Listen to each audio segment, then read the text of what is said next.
Hello, welcome to Kaiju Review. Last time we covered a pretty dark movie. So today we'll be covering something a little more lighthearted. Great monster battle, Dai Goro vs. Goliath. A joint production from Toho, who gave us Godzilla, and Tsuburaya, the company behind Ultraman. Fusion. Oh! Yeah. Let's get into it.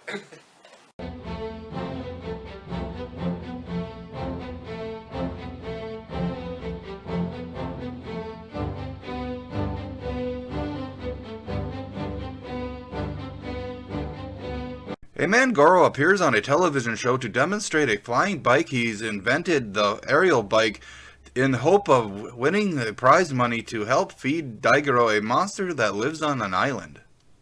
Turns out the government has ordered Daigoro's food to be reduced because he's getting too large and getting expensive to keep well fed. He can't even use the big toilet, he eats so little.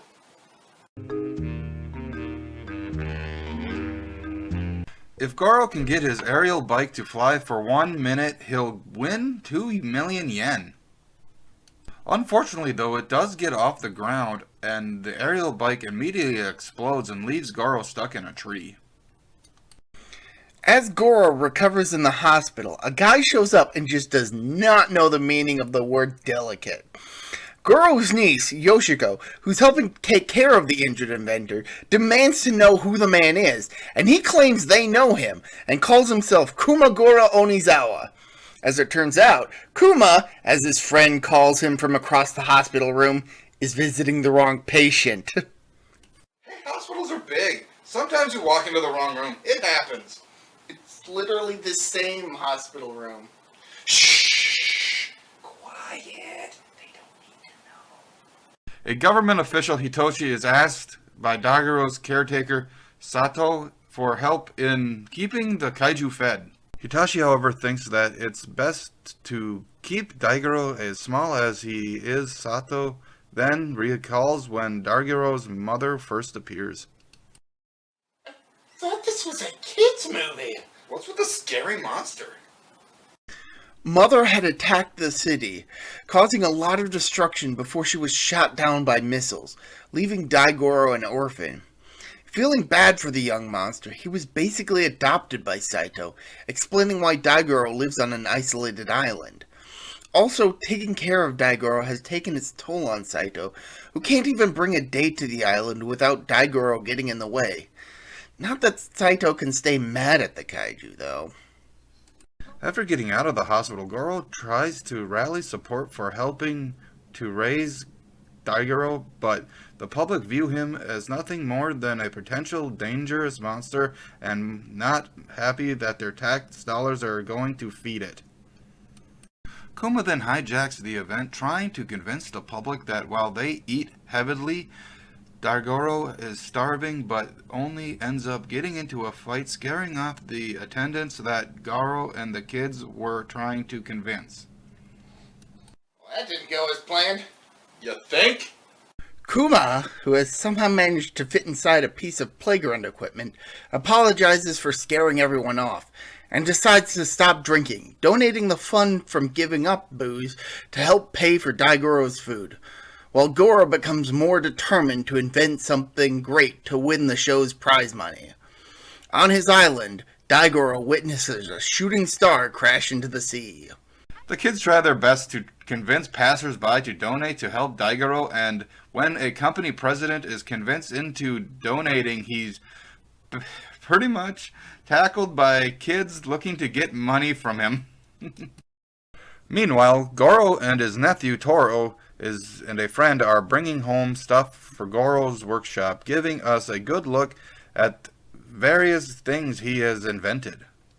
Putting his thinking cap on, Goro comes up with an idea of making magic shoes, but gets a little too into his imagination, pulled out of it by Yoisho, who rather he not die.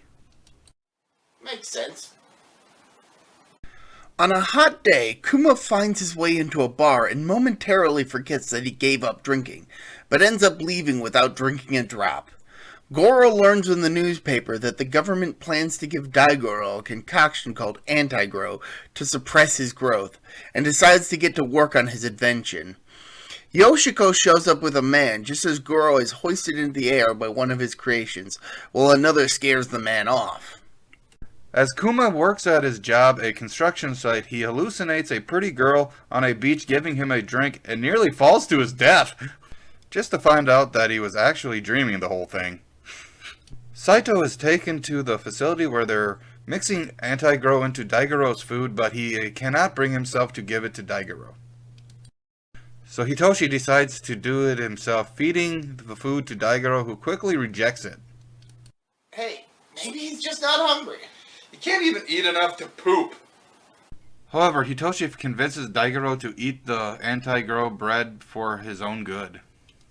This saddens both Seto and Daigoro.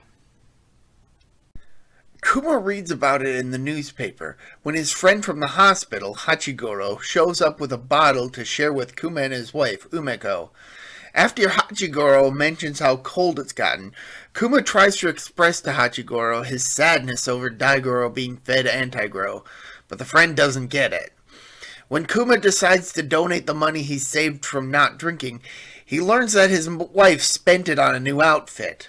Defeated, Kuma decides to drink all the sake Hachigoro brought, only to learn that it's water from a hot spring. Goro goes on the interview show again where he plans to launch a missile to make it rain, but causes it to snow instead.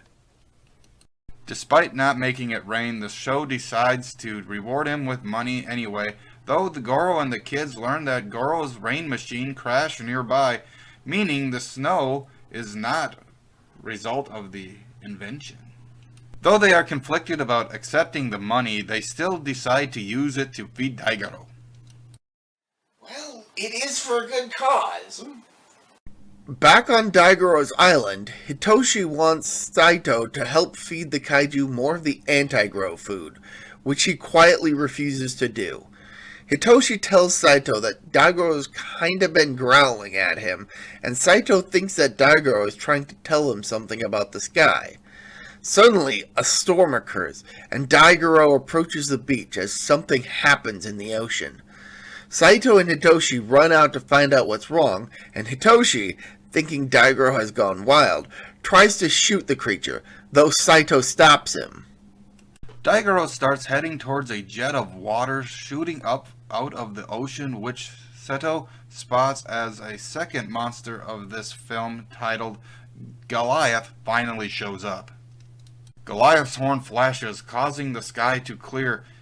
Yoshi thinks that the other monsters may be why it's been so cold. Daigoro goes out to confront Goliath, however the cold monster proves to be stronger of the two.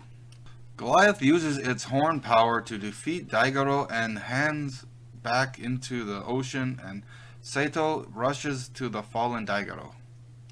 Oh, he got his butt kicked bad. Ow. In the aftermath, relief supplies are rushed to Daigoro, with Kuma leading the charge. Hitoshi claims that Goliath attacked another place after defeating Daigoro, and one of the kids claims that Daigoro wouldn't have lost if he'd been fed enough food. The only doctor on the island, a horse doctor, claims that Daigoro is too big for him to be able to treat, despite his efforts. Distraught, Kuma climbs up onto Daigoro, and after apologizing for not arriving before he died, pours honey into the creature's mouth. This gives Daigoro some energy, and he almost eats Kuma out of reflex.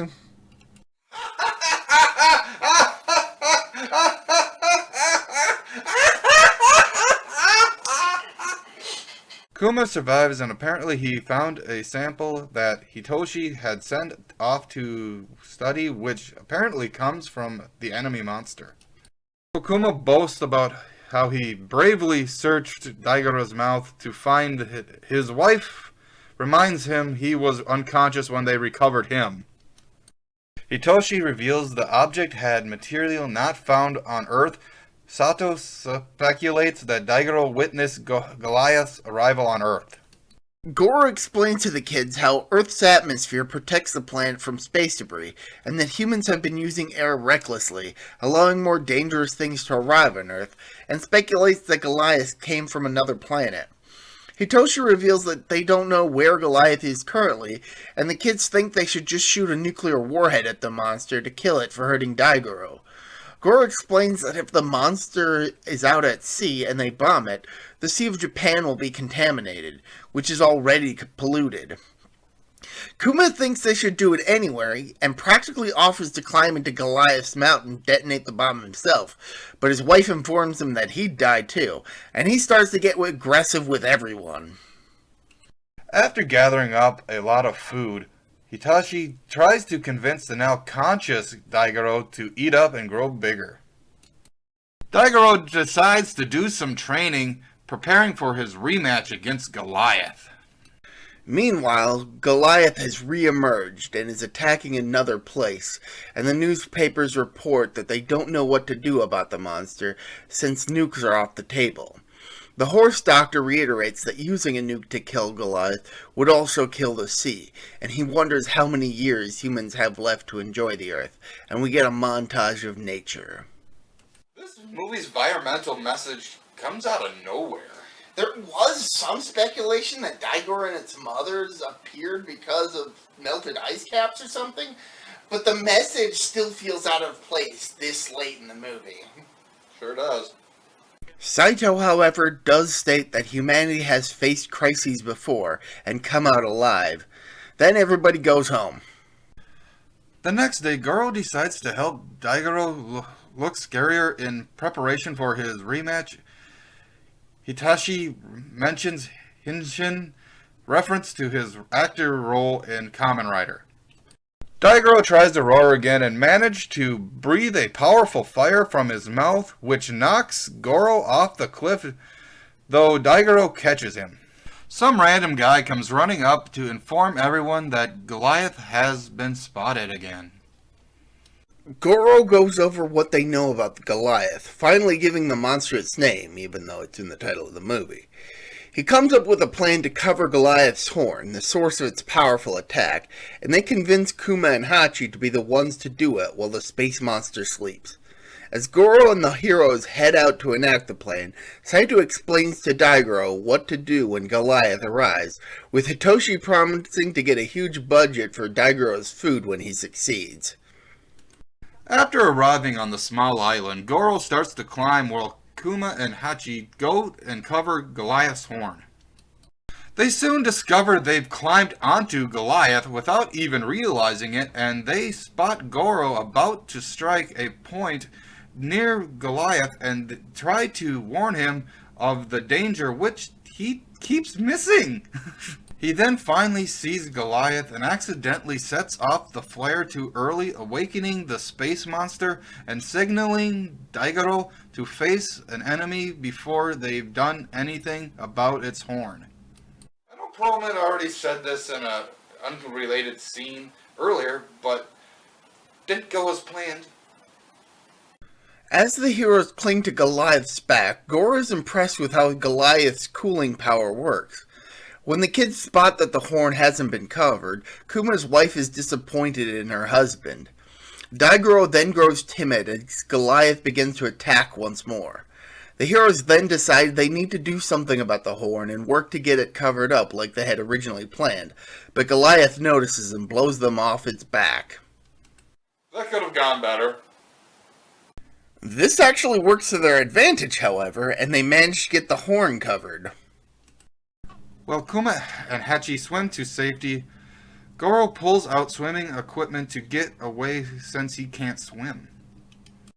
Daigoro then goes to face Goliath for their rematch, and Daigoro just starts beating up the space monster before it stands back up and knocks him over. Goliath tosses Daigoro and the two fight on the island. At some point, the cover on Goliath's horn comes off, allowing him to use his power again and beats up the young monster. Hey, no fair! As the kids cheer him on, Dai Goro musters up his strength and unleashes his fire breath on Goliath, destroying the enemy's horn and defeating the space monster. Everyone rushes to cheer for Dai Goro, as Goro nearly dies in shallow water, and Kuma is reunited with his wife. Goliath is launched back into space. Kuma is able to drink again. Goro continues his work as an inventor. Yashiko got married, and Daigoro has finally eaten enough to start using his giant toilet again. That was Dai Goro vs. Goliath, a really fun movie. It may be a movie for kids, but it doesn't mean an adult can't enjoy it. There are rumors that this movie had some connection to the canceled movie Godzilla vs. Red Moon, But we can't find anything concrete to connect the two movies. That having been said, we do recommend this movie. Time to bring this episode of Kaiju Review to an end. I'm Tank. I'm Protomac. See ya!